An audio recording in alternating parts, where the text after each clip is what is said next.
Mouth wash వాడటం చాలా మంది రొటీన్లో భాగమైపోయింది. బ్రష్ చేశాక మౌత్ వాష్ వాడితేనే తాజాగా అనిపిస్తుంది కొందరికి. ద్రవ రూపంలో ఉండే మౌత్ వాష్ ఒక చిన్న మూతలో తీసుకుని నోట్లో పోసుకుని పుక్కిలించేయాలి. అయితే దాన్ని సరిగ్గా వాడితేనే మంచి ఫలితాలు పొందొచ్చు. దాన్ని వాడటం శ్రేయస్కరమా కాదా, ఎలాంటి ప్రభావాలుంటాయో చూడండి. యాంటీసెప్టిక్ మౌత్ వాష్ వాడటం వల్ల నోట్లో బ్యాక్టీరియా ఎదగకుండా చూస్తాయి. దాంతో ఇన్ఫెక్షన్లు రాకుండా కాపాడతాయి. ఫ్లోరైడ్ ఉన్న మౌత్ వాష్ వాడటం వల్ల పంటి ఎనామిల్ పొరను కాపాడుతుంది. దంతక్షయాలు రాకుండా కాపాడుతుంది. యాంటీ బ్యాక్టీరియల్ లక్షణాలున్న మౌత్ వాష్ వల్ల నోటి దుర్వాసన తగ్గుతుంది. దుర్వాసనకు కారణమయ్యే బ్యాక్టీరియాను ఇది నశింపచేస్తుంది.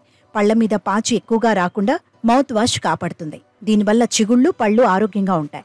ఎలాంటి ఇన్ఫెక్షన్లు రావు. కొన్ని రకాల మౌత్ వాష్లలో అలోవెరా, పుదీనా లాంటి పదార్థాలుంటాయి.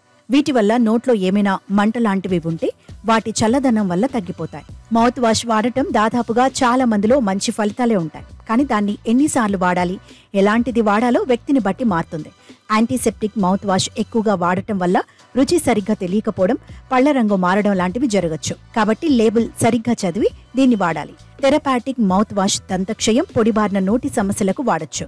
వీటిని డెంటిస్ట్ సలహాతోనే వాడాలి. కాస్మెటిక్ మౌత్ వాష్ వాడటం వల్ల తాజా శ్వాస వస్తుంది తప్ప ఇతర ప్రయోజనాలుండవు. ఆల్కహాల్ ఉన్న మౌత్ వాష్ వాడటం వల్ల పొడిబారే సమస్య రావచ్చు. అందుకే ఆల్కహాల్ లేనివి ఎంచుకోవాలి.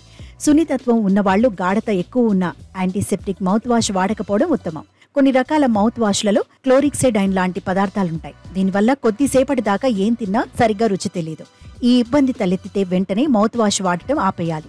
దీర్ఘకాలికంగా యాంటీసెప్టిక్ మౌత్ వాష్ వాడితే పళ్ళు, నాలుక మీద బ్రౌన్ రంగు మచ్చలు వచ్చే ప్రమాదం ఉంది. కాబట్టి అవగాహన లేకుండా మౌత్ వాష్ వాడకూడదు. పొరపాటున మౌత్ వాష్ మింగేస్తే తల తిరగడం, వాంతులు రావచ్చు. కాబట్టి చాలా జాగ్రత్తగా మొత్తం ఉమ్మివేయాలి. ఈ ఆరోగ్య సమస్యలు వస్తే వెంటనే ఒకసారి మీరు సరిగ్గా వాడుతున్నారో లేదో గమనించుకోండి.